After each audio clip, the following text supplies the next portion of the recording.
These allegations are entirely unfounded. The truth is not a matter of opinion, it is a matter of evidence. All relevant evidence has been carefully preserved and documented, including audio recordings, written communications, witness statements, and video material. This evidence has been submitted to appropriate judicial authorities in order to pursue legal action for attempted extortion, falsification of evidence, misappropriation of funds and personal property, and Ilia Topuria, the undefeated UFC champion, just dropped a bombshell that shattered everything we thought we knew about his bitter divorce. He revealed he's not the perpetrator, but the victim of alleged abuse, stunning fans and flipping the script entirely on his ex-wife's claims. His shocking counter-allegations of extortion and falsified evidence have plunged this already explosive situation into unprecedented legal warfare, leaving the MMA world reeling and questioning every detail. This wasn't just a breakup, it was a declaration of total war, igniting a scandal that threatened to unravel his entire career in a heartbeat. The silence was deafening. Out of respect for my children and the ongoing legal proceedings, I will not be making any further public statements. I respectfully ask that speculation be avoided and that my family's privacy be honored during this sensitive time. The truth does not require volume, it requires... Just weeks before Topuria's explosive statement, his estranged wife, Georgina Euskadi, had initiated the public crisis, filing a formal complaint on November 18. She accused the UFC phenom of domestic and gender violence, injuries, and family abuse, sending shockwaves through the fighting community. These were grave allegations, immediately placing the champion under intense scrutiny and setting the stage for the dramatic showdown that would follow. The legal wheels were already turning, and the pressure on Topuria was immense. Understand even more so why he would want to step away and not focus on fighting or defending his title, because obviously there's a lot going on. It's extremely sad. It's I feel for everyone involved. I feel for his family. I feel for his kids. It's an all. The severity of Georgina's claims was starkly highlighted when on December 1, 2025, she was swiftly enrolled in Spain's specialized 18 Pro protection program. Following a rapid risk assessment by authorities, she received an emergency mobile phone and enhanced protection measures, emphasizing the serious nature with which the authorities viewed her safety. This public enrollment immediately amplified the controversy, painting a grim picture of the domestic situation and intensifying public judgment against the champion. They have been excellent. We have a special connection. I have understanding without having to give a lot of explanation, understanding from them. From the very first moment, they have extended their hand. I have been offered their support in any time I needed it. So I don't really know. I'm very happy for the support I've received from them, for the understanding, and also happy about the steps. Topuria, known for his ferocity in the octagon, broke his uncharacteristic silence on December 15, 2025, with an Instagram post that addressed his unexpected hiatus from the UFC. He forcefully declared Georgina's allegations entirely unfounded, but this was merely a prelude to his far more aggressive legal strategy. His words hinted at a deeper, darker truth he was prepared to expose, creating a tense anticipation for his full revelation. He was not just defending, he was preparing to attack the claims head-on. Obviously, you just saw Gaethje versus Paddy Pimblett for the interim title. Earlier, Topuria posted, "I'm dealing with some personal problems, so I'm not gonna fight the first quarter." So the winner of Gaethje versus Paddy will be the interim title, and then they will face Topuria. The champion didn't just deny, he went on the offensive, unveiling a meticulously preserved arsenal of evidence. He claimed to possess audio recordings, written communications, witness statements, and even video material, all meticulously documented. This wasn't hearsay. He presented what he argued was concrete proof to judicial authorities, indicating a well-planned and aggressive counter-narrative. The stakes were suddenly raised, turning a defensive stance into a full-blown legal battle. I had to dig into this. I guess I misunderstood. Ilia Topuria made headlines. My belief through the headlines is that Ilia was walking away from the UFC championship belt, thus elevating Justin Gaethje and Paddy Pimblett to undisputed title. Topuria confirmed he had submitted this extensive evidence to the appropriate judicial authorities, not just to refute the claims, but to pursue serious legal action himself. He was charging Georgina with attempted extortion, falsification of evidence, misappropriation of funds and personal property, and multiple threats. This audacious move shifted the entire dynamic, suggesting the champion was not just fighting for his name, but seeking justice for alleged crimes committed against him. The war was officially underway. The story is that this made headlines for something that we were already told a couple of weeks ago, and there is no escalation from that, meaning Ilia Topuria is not vanquishing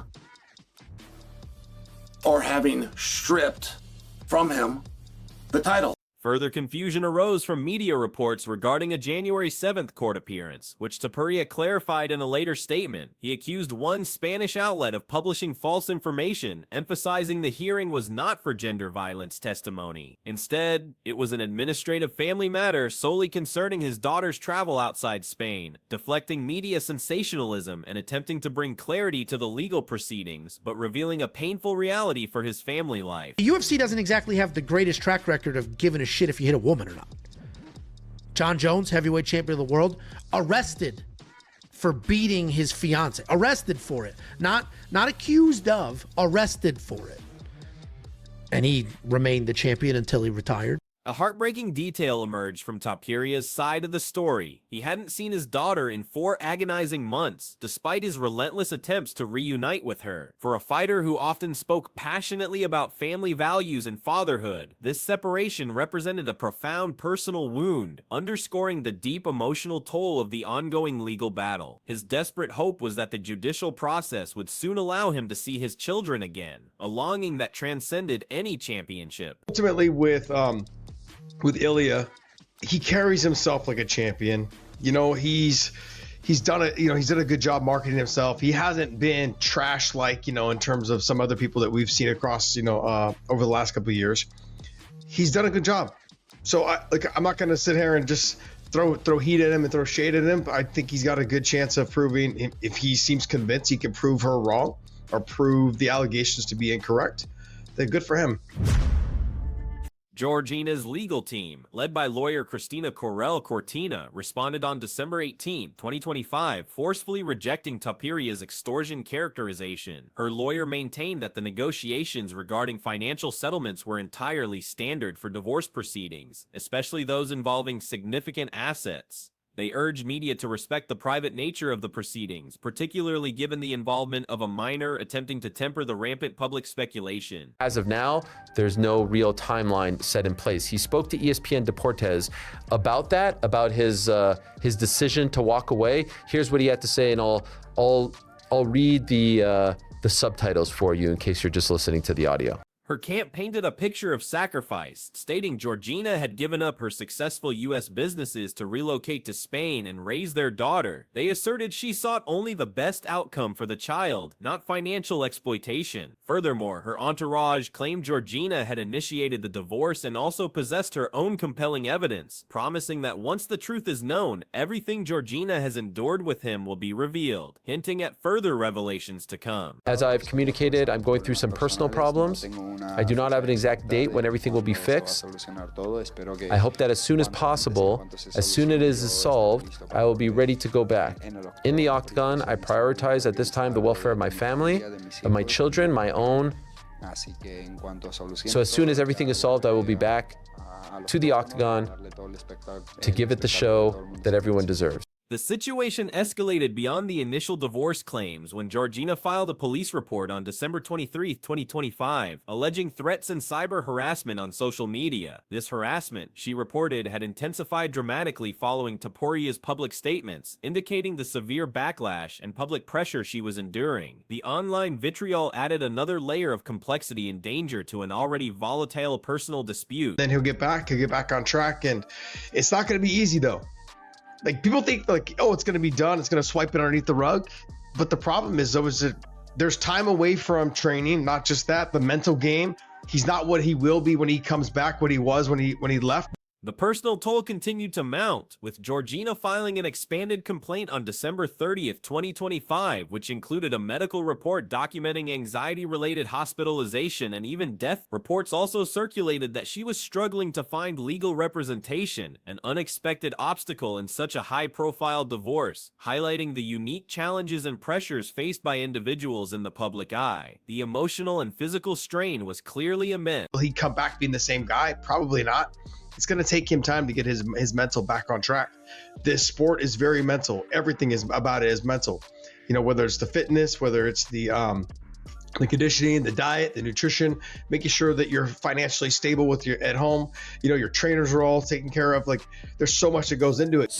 Amid the personal turmoil, Dana White, the UFC CEO, responded to Topuria's situation with an uncharacteristic display of genuine sympathy, surprising many observers. Rather than expressing frustration over his champion's sudden unavailability, White conveyed understanding and support, a stark contrast to how the organization has handled other fighters' personal issues in the past. This unexpected empathy from the top brass spoke volumes about their relationship with Ilia. Ilia Topuria's fighting career, it's done, and it's a shame to see it end this way. Everything going on right now outside of his fighting career, personal life, that's big things going on in this man's life. Why would Notably, there was no immediate talk of stripping Topuria's lightweight title, no ultimatums regarding his return, and no public expressions of displeasure about the promotional complications his absence would inevitably cause. This approach stood in stark contrast to the UFC's historical actions with other champions, demonstrating an unusual level of discretion and patience for their marketable star.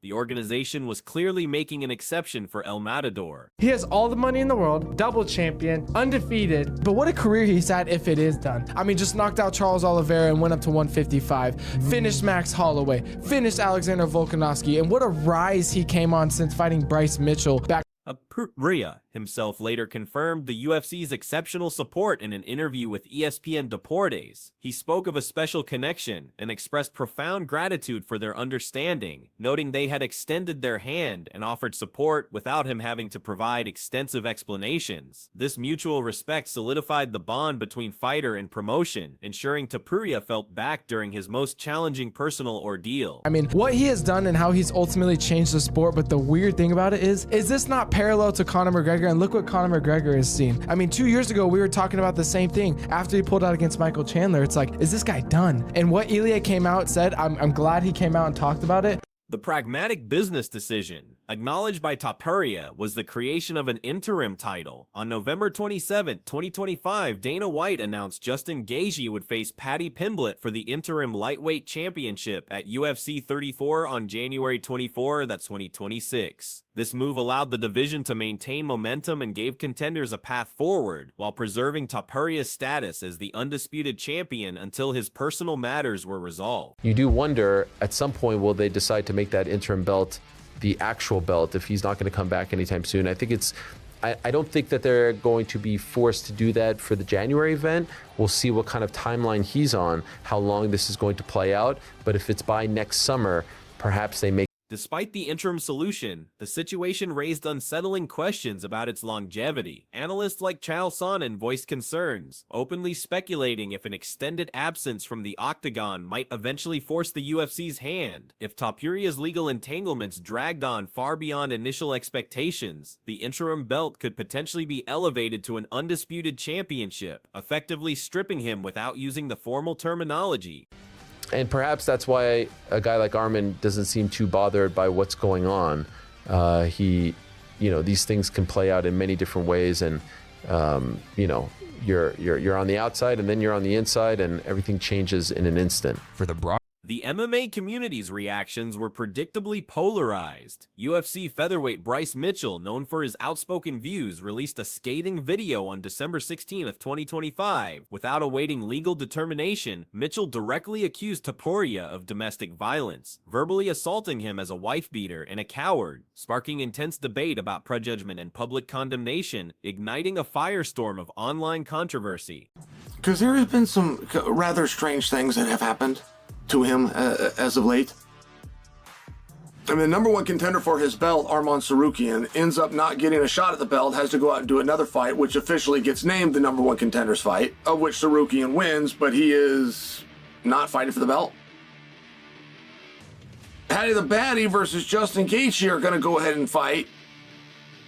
Though I don't know if either one of them has ever asked to fight the other as much as they just want. In stark contrast, Topuria's interim title opponent, Paddy Pimblett, reportedly sent a supportive message to the champion. Despite their professional rivalry, Pimblett expressed hope that Topuria would resolve his personal issues swiftly so they could eventually meet in the octagon. This unexpected show of sportsmanship highlighted the complex relationships within the fighting world, demonstrating a respect that transcended competition. He did also say that he wants to finish his MMA story and then go into boxing, but that's a lot of steps away, and I don't think we need to get into that.